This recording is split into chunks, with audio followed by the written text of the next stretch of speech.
Hello there, and welcome back to the Film Score Podcast. Today, my guest is Eiko Ishibashi, who you might be familiar with for her score to the Oscar-winning film, Best International Feature, Drive My Car. And her latest film is also for Ryusuke Hamaguchi's latest film, Evil Does Not Exist. So, Eiko and I primarily talk about comparing and contrasting her scores for those two films. And you'll notice, given the very short runtime of this interview, shouldn't surprise you that we don't have as much time to go off on tangents, but I still find a way to do it. Although I was a little bummed both that I wasn't able to ask about her score for the 2019 anime adaptation of Blade of the Immortal, and I'm embarrassed to say that Eiko was in the Criterion Closet just before our interview. Might be the only media that knew that, and yet I forgot to ask what she picked up. The structure, the format of this interview is different from every other one that I've done because we also have Stacy, a Japanese interpreter, during the interview the entire time. So she was interpreting my questions and Eiko's answers live. And so the voice that you'll hear for each answer will initially be Eiko's in Japanese, and then Stacy's interpretation over top. Obviously, I have Eiko's full Japanese answers, which, if there's interest, I suppose I could release in an English-Japanese interview as well. And if you have very sensitive ears, and you can pick up all of the Japanese answer underneath the English translation, you'll notice that there will be breaks in the Japanese. It'll jump about a little bit. It won't fully flow, and that's just, of course, because I had to edit Eiko's underlying answer to fit with the English translation. Now, you can find out more about Eiko on our website or social media. You can do the same for me. Eiko's score comes out, I think, in late June, and Evil Does Not Exist released this past Friday, May 3rd, at least in the US, and came out in April in the UK. A staggered release date throughout much of the rest of the world. Now sit back and I hope you enjoy. Eiko, thank you so much for joining me today. How have you been? Thank you. Thank you for having me. Thank you. Of course. Well, I wanted to kind of slowly get into this, but as I was preparing, something was kind of sticking in my head, so I wanted to jump ahead of myself first. So, unlike in Drive My Car, in Evil Does Not Exist, the music is immediate.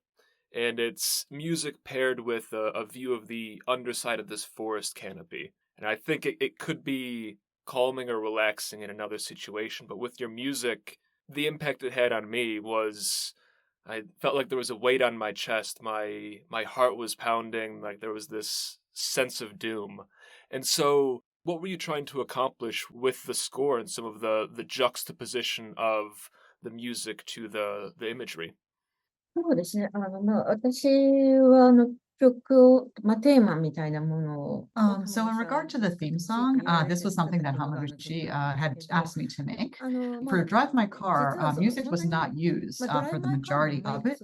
So I thought that in this film that it would be more of the same. I was surprised to see that it actually was used for quite a long span in this film. I was not aware of where the music would be used in terms of where and for how long. That's determined by the director. So for me, it was a surprise to see how Hamaguchi ended up using it. So this was something that was very important, as well as the fact that he would cut it off. It was a very sudden break in the music and the sound. This was also something that was both surprising and pleasing to me. Interesting. And going off of that a little bit, saying that it was surprising, pleasing in some of the ways, before he had finished it, did he bring you in at all to talk about how your music would be used, or was it truly a complete surprise? And if so, were there things that I guess you didn't expect to be used in a particular way, or that you would have done differently? 私はどこに使うとかあまり考えずに、そう映画全体から感じたもの So I really don't think about where the music is going to be used. It's more of the feeling from the overall film. I had a long correspondence with director Hamaguchi in regard to this project. So we together cultivated an image of what the film would be like. So in terms of how the music would be used, I fully trusted the director in regard to this. I really don't think about where my work is going to be used, how it's going to be used. I just create the music and I provide it to him. So I really appreciated the way he used the music in Drive My Car. Since that time, I really was a big fan of his decisions. And I thought that this time as well, that it would be the same. And I was pleased. 使い方をしてくださったなというふうに思います。 And because this is the second film that you and director Hamaguchi have worked on, and now you mentioned it that with Drive My Car that built up the trust in how he would use music. How did you feel comfortable with how he would use your music in Drive My Car in the first place when you first began working together?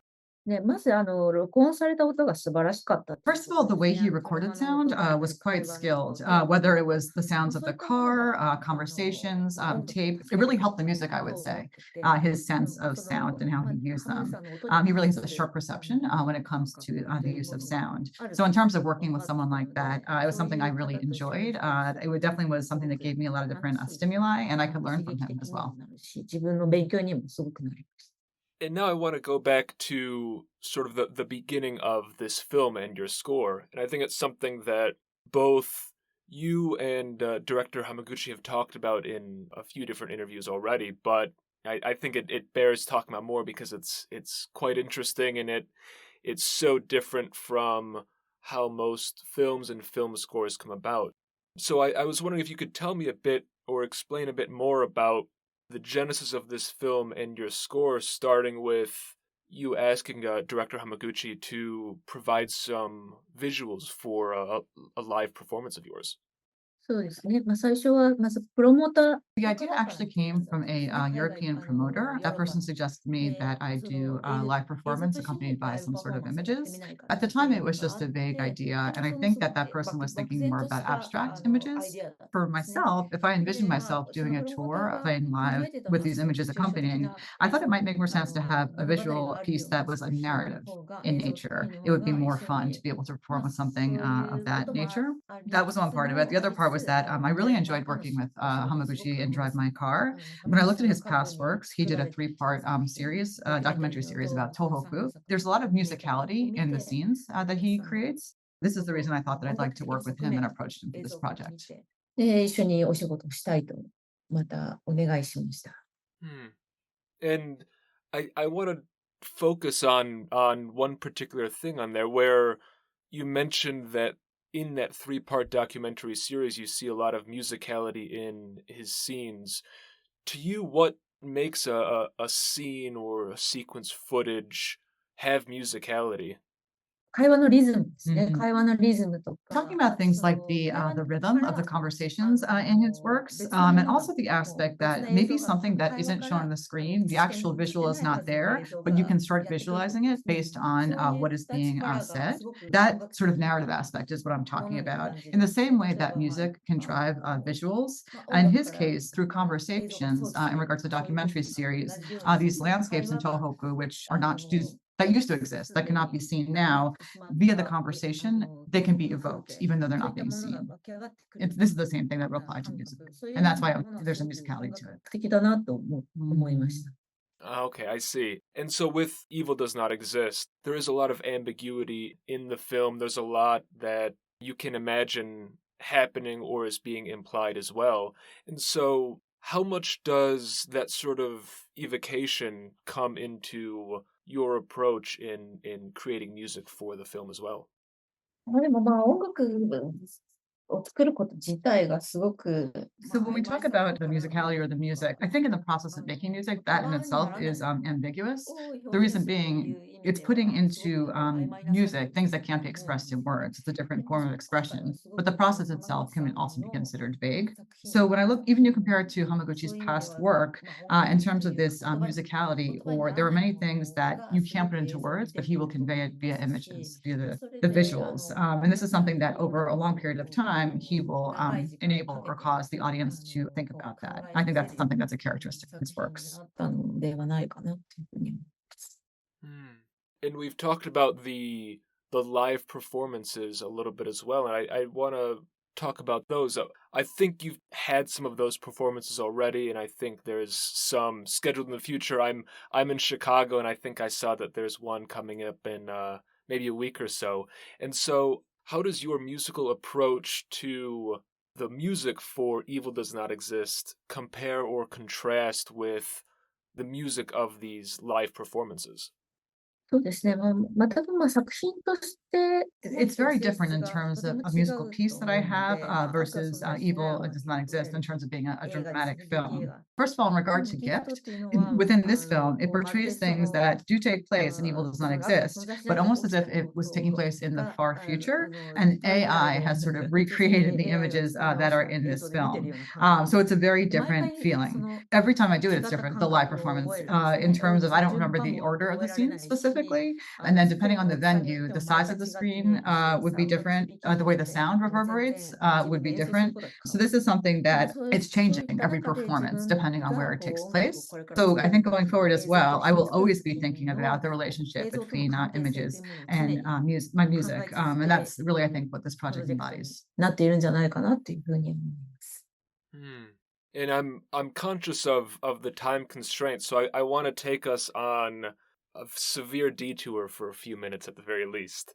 I was reading a recent interview that you had done with The Wire where you're talking about composer and director partnerships. And one thing that kind of became a theme of what you found interesting and what you were talking about were juxtapositions or irony between the music and the image. And I think it's something that you can see and hear in both Drive My Car and Evil Does Not Exist. And so, how conscious are you of that, or how conscious of a choice is that in your approach to scoring these films, and what are you trying to achieve by using that? So when we talk about music, pretty simply, it has the power to control people's emotions. But in a film where you want the viewer to be concentrating on the narrative and what's happening, this is something that I don't think you should do. This control is not something that I'm looking to do. In the opposite way, I'm looking to maintain some sort of distance from the narrative or from the images that enables the viewer to focus on the narrative and the images. I think that's very important. Basically, I also don't think that music is necessarily needed to be had in film. Maybe it's not necessary, but if you are going to intentionally include it, what kind of music is it going to be? Where should it go? These are things that I am always thinking about. So if you look at it from that point of view, when you look at films, you really want to have an interesting an important relationship between the music and the images. When it works properly, the result is great. And that was what I was striving to achieve with this. The comment that movie doesn't necessarily need to have music is, I find it's very interesting, and I mean I would agree as well. But if you were approached to score or provide music for a movie and you truly thought that it wasn't necessary, or music would only take away from the imagery, how would you approach that? Basically, in terms of, like, let's say where to add the music or if music should be added, that's not something that would be optimal to think about in terms of my music creation process. That's something I would leave to the director, whether they use the music or they don't use the music or where they use it. Really, I'm just looking to get inspiration or what I feel coming from the images that are in the film. So that's really how I'm approaching the music in terms of whether it's needed or not. That's something that you can leave to the director. But in terms of making music, that's not what I think about. And so a lot of the times in scoring films in, say, the US, for instance, a composer's often has the film without music and is scoring to picture, and often that score what they're scoring to picture ends up in the final film, or at least fairly closely. Given your comments on sort of what interests you or how you approach making music to film, is that something that you find interesting or that you would find off-putting in an approach? そうですね。あまりこう決めてかかる I can say that I really don't like when it's decided ahead of time or when when it's set. I really prefer to sort of experiment with a trial and error kind of process. For the creation, I really want to leave that possibility to the music. Whether the director uses it or not, putting that on the side, but I really want to make something that's going to contribute to the depth of the work. And to do that, it takes space, a bit of distance from the work, from the images, and time as well. So in terms of creating music while watching the images and just saying, okay, I'm done, I think that maybe that wouldn't be my preferred style. あまりやりたくないって気持ちはあるかもしれない。I see. And as we're wrapping up, in that same interview, you mentioned that the music in Japanese films is often heartwarming and guides the audience along. And you used the example of composer Toru Takemitsu as someone that doesn't do that, that pushes against it. I'm familiar with some of his work, particularly for the film Kwaidan, and I can see how he pushes against that. But I'm always interested in how the music for film differs from country to country. And so I was curious why you think the music in Japanese films can be so often like that.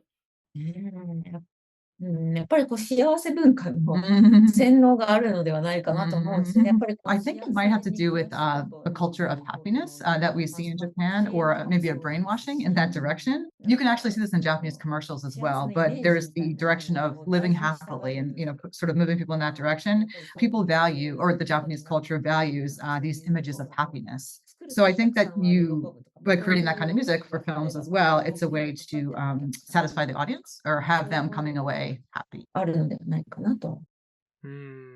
Interesting. Well, I think we're butting right up against the time, so I think this is a great place to wrap up. Stacy, thank you so much for your time and for helping out here. Eiko-san, domo arigato. Thank you very much. Thank you so much.